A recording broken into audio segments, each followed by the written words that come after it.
So first we said following Ahlul Bayt, which is a belief. Another belief now you mentioned it, so we'll go to the belief that you mentioned. Next belief is what? The Imamah. There are 12 Imams. These 12 Imams know the unseen. And there will be one divinely appointed at each time, and they're all divinely appointed by God. They're infallible.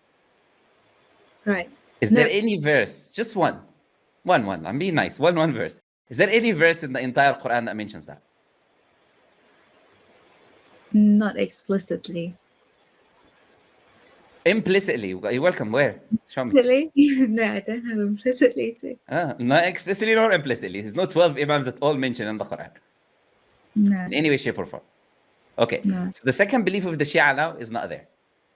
Okay. Yeah, and by the way, I'm going to talk about the specifics of it in a bit, and I'm going to bring verses against the specifics of the beliefs of the Shia. So far, I'm just refuting what they believe and then not bringing what we believe, and using evidences for the Quran for it. That's the second thing. Third thing is cursing the companions, saying that disbelievers, this and that, all of that. Is that how the Quran refers to the companions of the Prophet? No.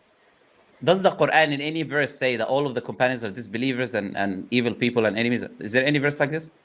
No, isn't there a verse that says the Muhajireens and Ansar and they're already promised Jannah or something? We come excellent. Good. You're bringing points from my side, though. I'm being nice now and saying, what do you guys have as evidences? Nothing. Right? Nothing. They bring one verse. And from the surroundings of the people of Medina, there are hypocrites. We say, okay, this verse is referring that there are hypocrites, and there was hypocrites, and Allah revealed to Hudayfa ibn al-Yaman the names of the hypocrites. We don't agree that there was hypocrites. There were people who were pretending to be believers who are not. But they're not the Muhajirun and Ansar because the verse before it is referring to them. So we wouldn't say, one verse is not going to say the Muhajirun and Ansar will have Jannah, and then Munafiqun the next verse. That makes zero sense. So that means that whoever those hypocrites are, they're not referring to the Muhajirun and Ansar. They're not Muhajirun and Ansar. Okay? Because the Muhajirun and Ansar already promised Jannah. Okay? So they bring this verse, by the way, and it's in the first few verses in Surah At-Tawbah. You can read it. So I'm being, very honest and fair. I'll bring their evidence. But I have a question, just for the sake of argument. What if the companions, they're not a part of the Muhajirins and Ansar, like those specific companions, Abu Bakr and Umar? Oh, no, I'm going to come to that. Who said Abu Bakr and Umar are not from the Muhajirun and Ansar? They are. Yeah. Okay, yeah. But they are. The main ones they have problems with are from the Muhajirun and Ansar. Right? So Abu Bakr and Umar, who they're holding all of this hatred against them, they are from the Muhajirun and Ansar. So they cannot escape the fact that this verse is praising them. Right? So there is no leeway for them there at all. Right. Is there any other verses that we can bring from their side? But there isn't, by the way. But I'm opening the door. Is there any? No, there isn't. Okay, there isn't. So there is no following Ahlul Bayt in the Quran, which is the creed of the Shia. The second creed of the Shia, to do the 12 Imams, is nowhere visible in the Quran. Nowhere. In the Quran that they pretend is God's words that they say they follow. And when they recite, they make mistakes. But this is a different story. Okay. What other beliefs did we say? Huh? That they have isma or knowledge. We said the companions. We talked about the companions, which I'm going to talk about. We already referred to the companions as well. So that's another thing that is not in the Quran. To view the companions that are all disbelievers and warn the Prophet from them or warn the believers from them and all of that. Right? So these are the beliefs of the people that say that we are Shia. There's another belief in which they say we call upon Ali as well, which is a very important thing to mention because we say that can take you out of the fold of the religion. Meaning that you can call upon someone who is dead and say, help me, aid me, other than Allah. Someone who is dead, who's already out of this life. But and then you can call upon...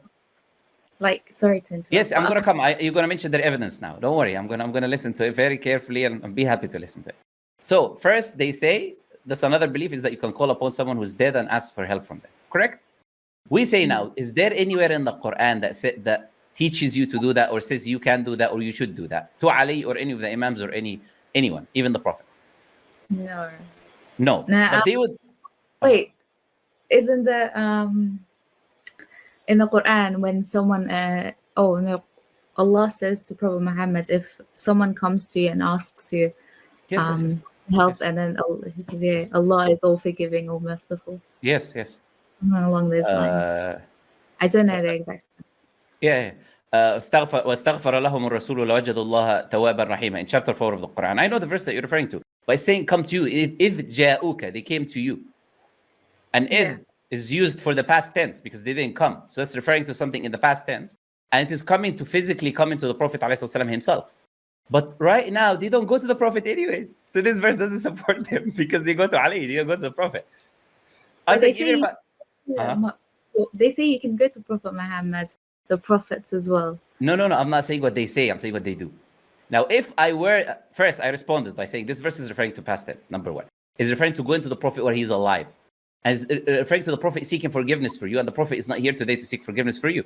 So all of the things that are in the verse cannot apply today. But I'm saying if I want to be nice, because as I said, I like to be nice, with our friends, I say, okay, we'll be nice, and we'll say that this is referring to going to the Prophet. Prophets are not equal with the rest of the creation. If something can be done with the Prophet, does not mean that you can do it with the rest of the creation. That's the first thing that we both agree on the standard, that prophets have their own status and level and things that they can do that we cannot do. No one would disagree with that. So we're asking now for evidences for what they do, not what they say you can and you cannot. No, they don't go to the Prophet, they go to Ali and Hassan, Hussein, and these graves, right? So we're asking now, or do they call upon them and the Imams? We're saying now, where is this? Is there any verses, evidences for that? You will need to mention in the Quran that they're not dead. The martyrs are not. ولا تحسبن الذين قتلوا في سبيل الله أمواتا. Do not think that those who were killed in the sake of Allah are dead.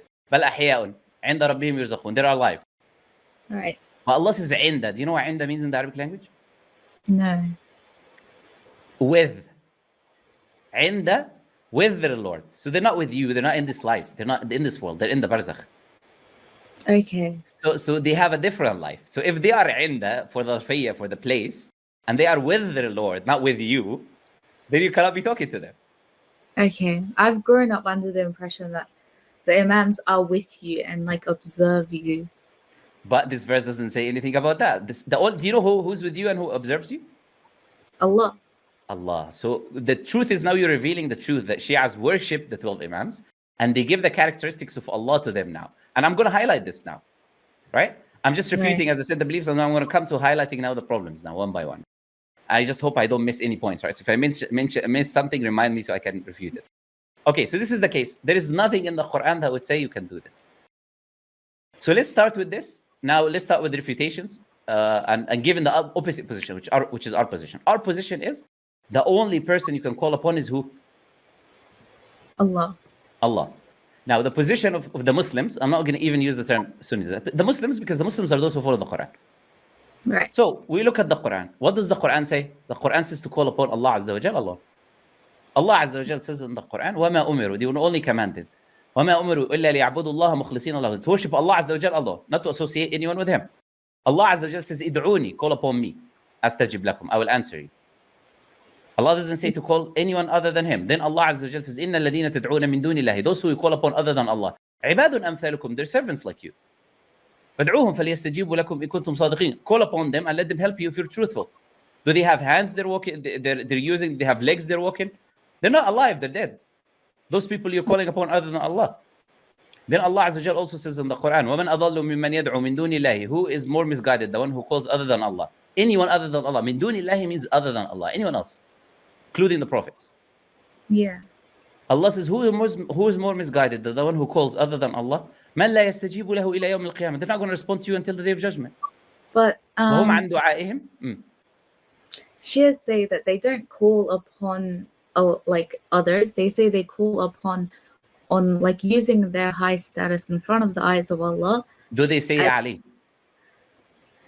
Do they say Ya Hussein? The ones I know don't say that. But the ones I've seen in the scholarly fields and stuff like that, they don't say that. No, but do they say you can say that?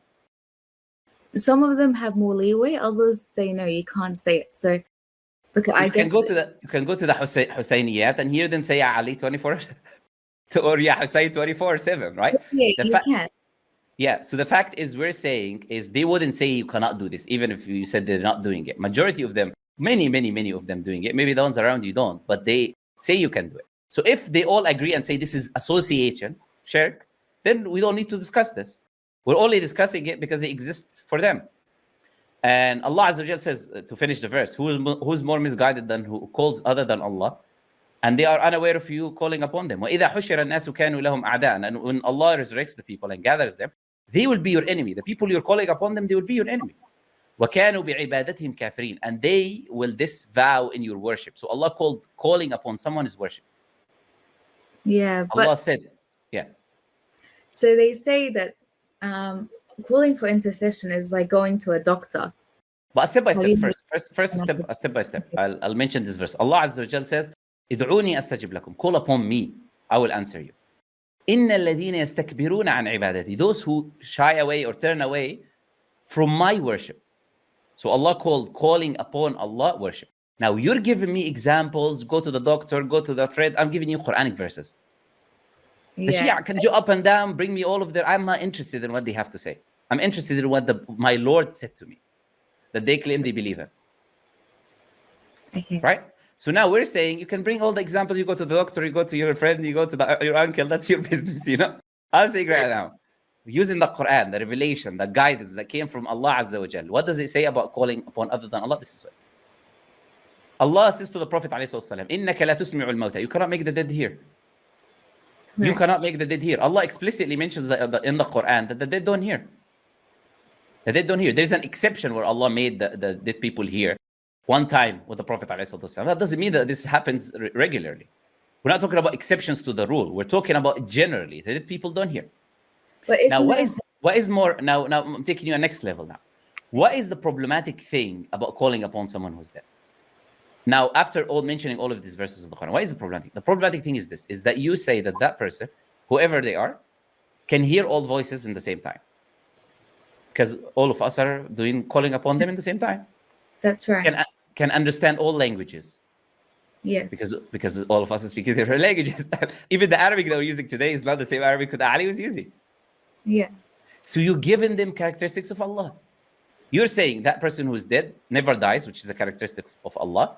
You're saying that not only do they never die, but they hear all voices in the same time and understand all of them and understand all languages. And they don't get mixed up, which is But only a characteristics of Allah. But doesn't Allah give knowledge to whom He wills? Like again, the example with the guy in the palace, in the council of Prophet Sulaiman, where What he is the knowledge got to do with what we're saying? So he had the knowledge, so like to bring the throne. So that's obviously a really big achievement there. Okay, but that's still not to hear all voices at the same time, understand all languages. That's not an example. And where did Allah say He did that to them? Again, where does Allah say this? That's right. You see, it's all hypothetical scenarios and examples and games because they know the Quran is against them. Yeah. So, okay. So here is the first thing. This is a problem with the first problematic. Because now I'm refuting the evidences from the Quran. You see the difference? I asked you for one verse. I'll give you tens of verses for what I say. Not one or two. Because what we believe is as Muslims, again, I'll use the term Muslims. What we believe as Muslims is found in the Quran, in our book, of course. We believe it has to be in our book. Okay? Right. What the creeds that we believe have to be in our book. Okay, so that's the first thing. The second thing is what? Cursing the companions. Allah Azza wa Jal, all over the Quran. You read the Quran, is praising the companions. Yeah. Allah Azza wa Jal says as we said, in the verse that I'll quote the verses and then you can say what you want, okay? Yeah. Allah Azza wa Jal says in the Quran, chapter 9, verse 100, the verse that you mentioned, السابقون الأولون من المهاجرين والأنصار, and the first foreigners among the muhajirun and ansar, والذين اتبعوهم بإحسان, and those who followed them in righteousness, Allah is pleased with them, and they are pleased with Him, and He prepared for them paradise, where rivers flow beneath. Not only that, Allah tells us to follow them, because Allah says, those who follow them in righteousness, which means if you follow them in righteousness, Allah is pleased with you and you will have paradise. So not only that we have a verse that praises them, but it says that we have to follow them, which now our friends, the Shia, they don't have nothing to follow Ahlul Bayt. And this verse here is saying to follow the Sahaba that they say that they are not even believers. Okay? Allah says in the Quran, mentions different types of companions in different incidents. For instance, لَقَدْ رَضِيَ اللَّهُ عَلَى الْمُؤْمِنِينَ إِذْ يُبَيِّعُونَكَ تَحْتَ الشَّجَرَةِ. Allah is pleased with the Sahaba, the companions, the believers, where they were doing the bay'ah under the tree.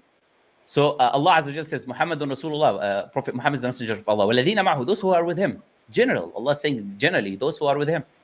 أَشِدَّاءُ عَلَى الْكُفَّارِ, they will harsh to these believers, merciful with one another. You see them prostrating, and their examples in the Torah and Injil. This is in the Quran. Allah is mentioning their praise. Not only their praise is there, but their praise in the previous books. In the Torah, not only in the Quran, but in the Torah and Injil. Allah says in the Quran, in Surah Al-Hadid, that He prepared for them Jannah, the Sahaba generally. Allah is speaking. But Allah how is do you saying, yeah. the I'm just telling companions? you what Allah is saying. I'm telling you what Allah is saying. Allah is saying in the Quran, they're not equal.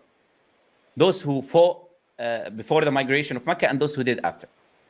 Right. لا يستوي من أنفق من قبل الفتح وقتل. Those who spent and fought before conquest of Mecca are not equal to those who did after, because it was more difficult. There's less believers. It was more difficult. But Allah then say, وَكُلًّا وَعَدَ اللَّهُ الْحُسْنَى. And all of them, the ones who fought before and after and spent before and after, and the ones who did after, Allah promised all of them the best thing or the best reward. Al-Husna means the best reward. What is the best reward? Jannah. Jannah. So Allah is saying those who fought with the Prophet ﷺ before the conquest of Mecca and spent, and those who did after, they're all promised paradise. And these are the companions. So now, we got all of these verses that says we should follow them, that they're praised, that they're praised in the previous books. Allah has prepared paradise for them, which is the exact opposite of what those people are trying to tell you should believe. Right, but a lot of Shias say that you don't know, and we reject the idea that like Omar and Abu Bakr are part of this, the Sahaba, and Well, history, every history book on the planet shows that they were from the Muhajirun and Ansar. You cannot reject this, essentially. This is what even every history book, that they were from the Muhajirun and Ansar, that they were from the people who spent, especially the likes of Uthman. No one can reject this as a fact. Who were the Sahaba? Then you tell us, who were the Sahaba? Who is Allah talking about? Name them. Who are these people? Right? Who's these fictional characters that we have no history about them or no knowledge about them? We're going to reject every historical book out there. They have no historical books otherwise. They would reject all history, and they would say, okay, you show us who's Allah talking about. Yeah. Well, one of them, just on top of my head, is like what, Salman al-Farsi? No. Other than the 3 and 9, were there 9 people helping the Prophet defeating Quraysh and then taking over the planet? Was this what taking over Actually, the argument is like they were Muslims at the time of the Prophet Muhammad, and then afterwards they became non-Muslims. After. Okay. Do we agree these verses about them? We do, because they were believers according to you. We'll take your argument. Okay, they were believers, and these verses about them. These verses say that they are promised paradise, which can a disbeliever enter paradise? No. Okay, so there you go. Your argument down the drain. Okay, they're not my argument, by the way. No. I'm saying their argument essentially. Don't take it personally, right? But it's good you're given their arguments, because you are in a position of realizing what you should believe. So it's good to bring what they tell you, because they're around you and they tell you these things. So I'm giving you responses for that reason. Okay. So this is now the idea about the companions. Okay. Here we dealt with the companions, and here we dealt with. Wait. Get to some hadiths too, because that's what I'm most concerned about. No, but step by step, I'm still going into it. Now, because now I'm giving. Why did I give you the foundations? Okay. If these foundations that the Sahaba are actually people who are righteous, praised by Allah Azza wa Jalla and entering paradise, then we should learn from them and follow them. Then you cannot then go and take narrations from other books. Do you understand what I'm trying to say? Do you see now why I give you the foundations? Because it will solve all the problems that you're talking about. How do you learn to pray?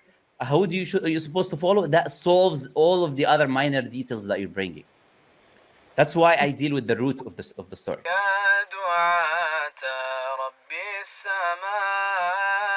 يا من صنعتم في الأرض نورا يا قلوبا فيها الوفاء بشركم اليوم سرورا